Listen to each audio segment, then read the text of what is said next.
De nos jours, de plus en plus de personnes cherchent des moyens de ranger et de faire fructifier leur argent, que ce soit à travers des investissements en crypto-monnaie, des plans de gains rapides ou d'autres méthodes. L'important, c'est d'amasser de l'argent encore et encore. Bienvenue à Question d'argent, l'émission où nous explorons comment chercher et gérer votre argent.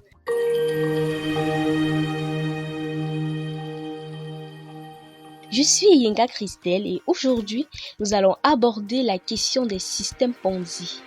C'est quoi un système Ponzi?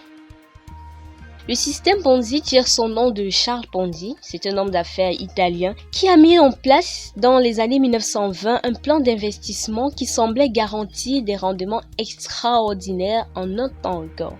Dans un article publié le 9 juin 2024 sur le site de l'agence média Planète Grandes Écoles, un système Ponzi est une forme d'escroquerie financière qui attire les investisseurs en leur promettant des rendements élevés, mais qui en réalité utilise des nouveaux investisseurs pour payer les rendements des investisseurs précédents. Cela veut dire que ceux qui proposent aux personnes d'investir promettent qu'ils auront beaucoup d'argent s'ils investissent. Or, en réalité, ils utilisent l'argent des nouveaux investisseurs pour payer les anciens.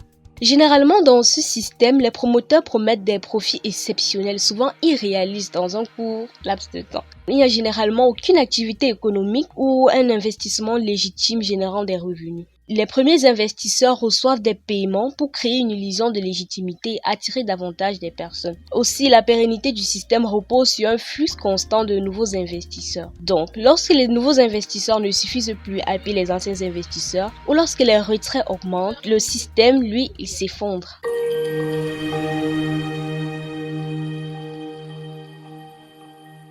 Les systèmes Ponzi sont-ils légaux ou illégaux selon vous? En tout cas, je dirais que ce sont les systèmes qui reposent exclusivement sur la tromperie. Oui, parce que les investisseurs ne sont généralement pas informés que leurs gains proviennent des fonds d'autres investisseurs. C'est une fraude qui cause des pertes financières importantes, surtout lorsque le système disparaît ou s'effondre. D'autres systèmes similaires existent souvent, mais sous des formes déguisées, notamment dans les crypto-monnaies ou d'autres plans de gains rapides. En Afrique, par exemple, plusieurs cas ont causé des pertes financières significatives, d'autant plus que ces systèmes sont particulièrement répandus dans le continent. Une vaste opération contre la cybercriminalité menée par l'Organisation internationale de la police criminelle avec Afripol, une institution technique dépendant de l'Union africaine, de la période de début septembre à fin octobre 2024, a permis de démanteler 134 000 infrastructures malveillantes dans 19 pays du continent et dont le nombre de victimes s'élève notamment à 35 000. Donc vous imaginez le nombre de personnes qui se fait anarquer chaque jour par ces systèmes qui sont de plus en plus progressifs dans le continent.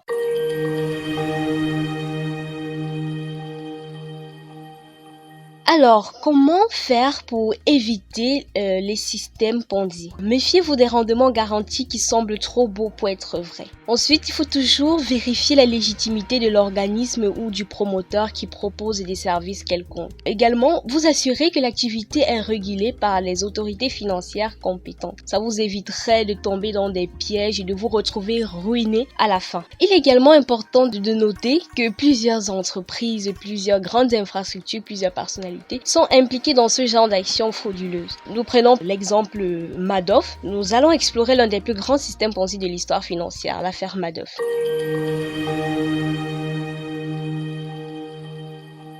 Qui est Bernard Madoff? Bernard Madoff était un financier américain respecté et fondateur de la société Bernard L. Madoff Investment Securities LLC créée en 1960. Alors, comment est-ce que lui, il fonctionnait? Madoff proposait des rendements constants, même pendant des périodes où les marchés étaient volatiles, attirant des milliers d'investisseurs, environ 10% par an. Il ciblait des particuliers riches, des célébrités, des fonds de pension et même des institutions caritatives, promettant une gestion exclusive de leurs fonds. Et contrairement à ces déclaration, Madoff n'investissait pas les fonds confiés. Les paiements effectués aux anciens investisseurs provenaient uniquement de l'argent des nouveaux entrants. Il fabriquait des faux relevés et rapports financiers pour faire croire à ses clients que les investissements généraient des rendements solides. Alors vous comprenez que ce genre de système, on peut facilement se faire amadouer parce que justement, vous entrez, vous investissez de l'argent, vous fabriquez des faux relevés, des rapports financiers justement pour vous faire croire que l'argent que vous avez investi progresse et va générer des revenus plus importants alors qu'en réalité, réalité, tout est faux. Malheureusement,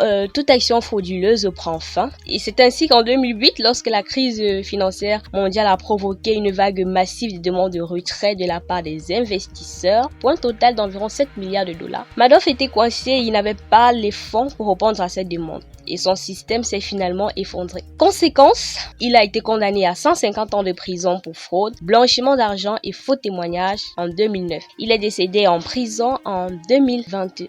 À la suite de ces événements, un fonds de compensation a été mis en place pour rembourser les victimes à partir des actifs saisis, bien qu'une partie des pertes reste irrécupérable. Au final, qu'est-ce qu'il faut retenir ? Soyez vigilants et informez-vous toujours avant d'investir votre argent dans une activité quelconque. C'est très important, il est crucial d'être sur ses gardes et d'être vigilant et de ne surtout pas penser qu'on peut gagner de l'argent aussi aisément. Merci de nous avoir rejoints pour cet épisode de Questions d'argent. Restez avec nous pour plus d'informations sur la recherche du gain et sur la gestion financière.